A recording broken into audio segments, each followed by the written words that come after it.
Hi everyone, in this video I'll be telling you how to solve question number 3 from exercise 3.1. पिछली video में हम solve कर चुके हैं सेकंड क्वेश्चन तक. So let's solve the third question, and on comparing the ratios a1 upon में a2, b1 upon में b2 and c1 upon में c2, find out whether the following linear equations are consistent or inconsistent. Consistent inconsistent कब पे ऐसे find करते हैं, तो इसके लिए रूल है हमारा कि a1 अपॉन में अगर a2 नॉट इक्वल आता है b1 अपॉन में b2 के, तो इस केस में हमारे क्या होता है, एक सॉल्यूशन होता है. ठीक है, एक सॉल्यूशन होता है ना,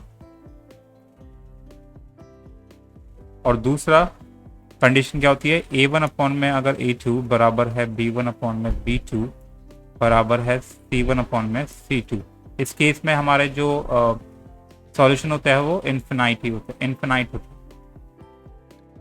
इन्फिनाइटली मैनी सॉल्यूशन होते हैं. तो इन दोनों ही केस को गाइस हम कहते हैं, इन दोनों ही केस को हम कहते हैं क्या, कंसिस्टेंट. कंसिस्टेंट यानी कि लीनियर इक्वेशन का कम से कम एक सॉल्यूशन तो होना चाहिए. तो आप देखेंगे दोनों केस में कम से कम एक सॉल्यूशन तो है. फर्स्ट वाले में वन सॉल्यूशन निकलता है और सेकंड वाले में मैनी सॉल्यूशन निकलता है, यानी कि एटलीस्ट वन सॉल्यूशन तो है ही. लेकिन इनकंसिस्टेंट का मतलब क्या होता है, तो इसके लिए कंडीशन हमारी क्या होती है, अगर a1 अपॉन में a2 बराबर है b1 अपॉन में b2 के एंड बट नॉट इक्वल है c1 अपॉन में c2 के, तो इस केस में हमारे नो सॉल्यूशन होते हैं. नो यानी कि कोई भी सॉल्यूशन नहीं होता है, और लास्ट साथ में जो लाइंस होती है वो पैरेलल होती है एक दूसरे के. इन्फिनाइट में कॉन्सिडेंट होती है, एक दूसरे के ऊपर होती है, और वन सॉल्यूशन में इंटरसेक्टर भी होती है. ठीक है, सो इस अगर ये जब आपको अगर ये रूल पता चल गया है, इस केस को बोलते हैं हम क्या बोलते हैं, इनकंसिस्टेंट. इनकंसिस्टेंट यानी कि एक भी सॉल्यूशन नहीं निकलता. वो कंडीशन क्या है हमारी, ये वाली, क्या, जब लाइन पैरेलल्स होती है. ठीक है, तो इसी की हेल्प से, ये जो हमारी रूल है, इसी की हेल्प से आपको फाइंड करना है कि कौन से लीनियर जो पेयर है वो कंसिस्टेंट है, इनकंसिस्टेंट है. Let's start with first question guys. क्या है पहला क्वेश्चन, कि 3x plus 2y equal to 5 and 2x minus 3y equal to 7. तो पहले आपको a1 a2 पता होना चाहिए. तो a1 हो गया हमारा 3 एंड a2 हो गया हमारा 2, या फिर पहले हम निकाल लेते हैं a1, b1 हो गया हमारा 2 एंड c1 हो गया हमारा 5. ऐसे ही a2 निकालेंगे दूसरी इक्वेशन से. a2 हो गया हमारा 2, b2 हो गया हमारा माइनस का 3 कोफिशिएंट y का, एंड c2 हो गया हमारा कांस्टेंट 7. अब इससे हम a1 अपॉन में a2 निकालेंगे, जो आएगा हमारा 3 अपॉन में 2, एंड b1 अपॉन में b2 निकालेंगे, जो कि आएगा हमारा 2 अपॉन में माइनस 3. तो आप देखेंगे कि a1 अपॉन में a2 नॉट इक्वल है b1 अपॉन में b2 के. तो हम बोल सकते हैं देयरफॉर, क्या बोलेंगे, therefore the lines are intersecting. पहले कंडीशन में क्या था कि लाइन जो है वो इंटरसेक्ट करेगी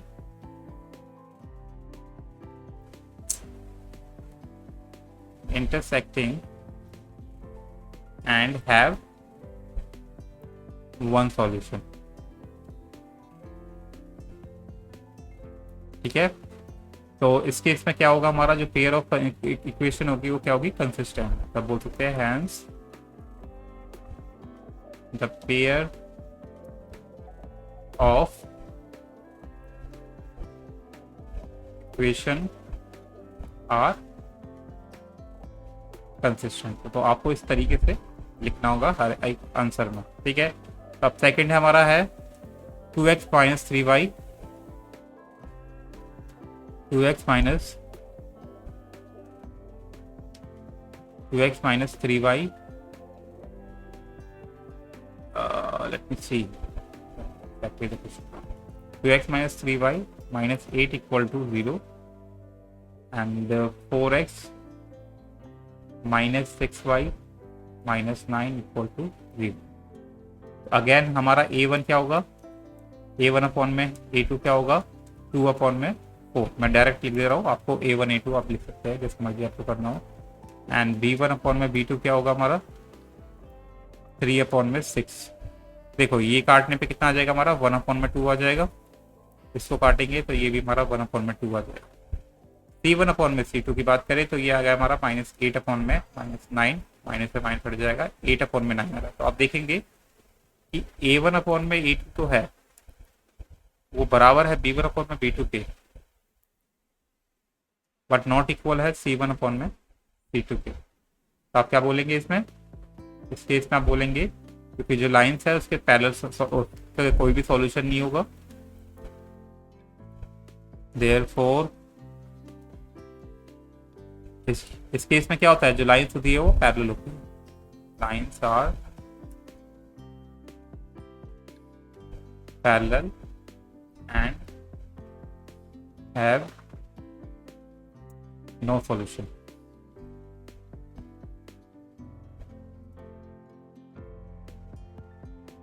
सो हम बोल सकते हैं हेंस द पेयर ऑफ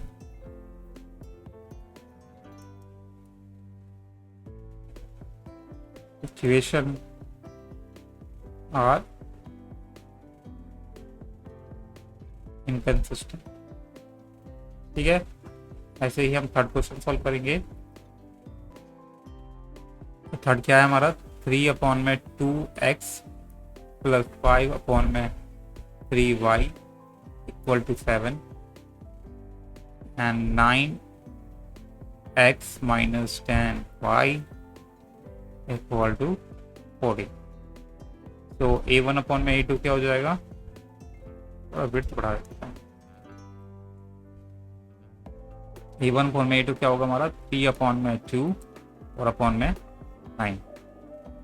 तो ये आ जाएगा हमारा 3 3 9, तो आएगा हमारा 1 अपॉन में 6 और b1 अपॉन में b2 निकालते हैं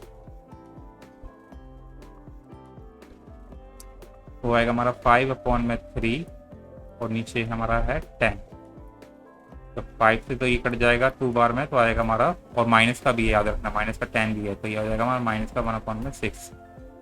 तो आप देखेंगे कि ये यहीं अनइक्वल आ गया कि a1 अपॉन में जो a2 है वो नॉट इक्वल है b1 अपॉन में b2 के। आगे जाने की जरूरत ही नहीं है आपको, सी पे जाने की जरूरत ही नहीं है। तो इस केस में क्या होता है हमारे वन सॉल्यूशन होता है ना, तो वन सॉल्यूशन होगा, तो वन सॉल्यूशन होगा एंड वन सॉल्यूशन होगा तो क्या होगा, लाइन क्या होगी कंसिस्टेंट। ठीक है, आप उस ऊपर की तरह लिख देना पूरे सेंटेंस में। तो मैंने आपको बता दिया कि सॉल्यूशन एग्जैक्टली है क्या।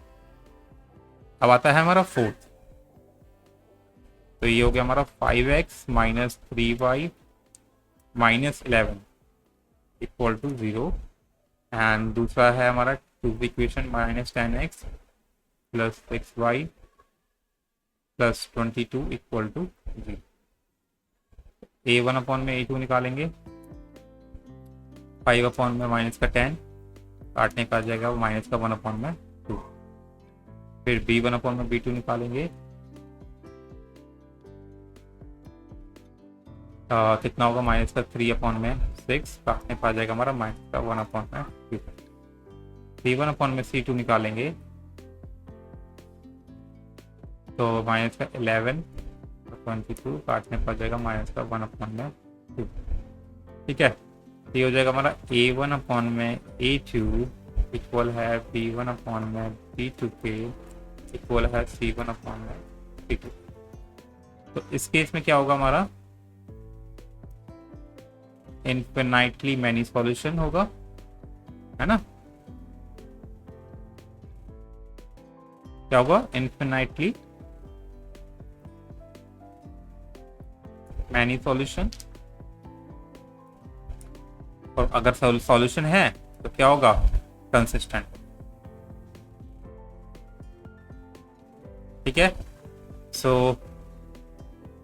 आवाज है फिफ्थ पे 4/3x plus 2y equal to 8 and 2x plus 3y equal to 12। एक A1/A2 निकालेंगे 4/3 एंड अपॉन में 2 2 से कट जाएगा 2 बार में, तो आएगा हमारा 2/3। ऐसे ही B1/B2 निकालेंगे 2/3 आता है, देखो 2/3 एंड C1/C2 निकालेंगे तो आएगा हमारा 8/12, यानी कि 4 से कट जाएगा 4 2 12, 4 2 8, 4 3 12। ठीक है, तो ये आ गया। तो आप देखेंगे कि A1/A2 is equal to B1/B2 but not equal and equal to C1/C2। तो therefore guys we can say that क्या होगा, लाइंस के क्या होगा, लाइंस कॉन्सिडेंट होगी, है ना, एंड क्या कितने सॉल्यूशन होंगे, coincident and have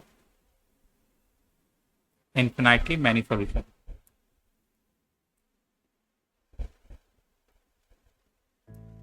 infinitely many solution और साथ में क्या होगा, एंड साथ में क्या होगा हमारा, कंसिस्टेंट भी होगी, क्योंकि एटलीस्ट वन सॉल्यूशन तो आएगा ही कंसिस्टेंट। ठीक है, तो आप इसे अच्छे से सेंटेंस में बना के लिख देना पर, जैसे मैंने लिखा था फर्स्ट 2 क्वेश्चंस में। सो ये हो गया। अभी कौन सा क्वेश्चन किया मैंने, हाँ, तो this is the end of the question number 3। Hope you like it, subscribe to more video.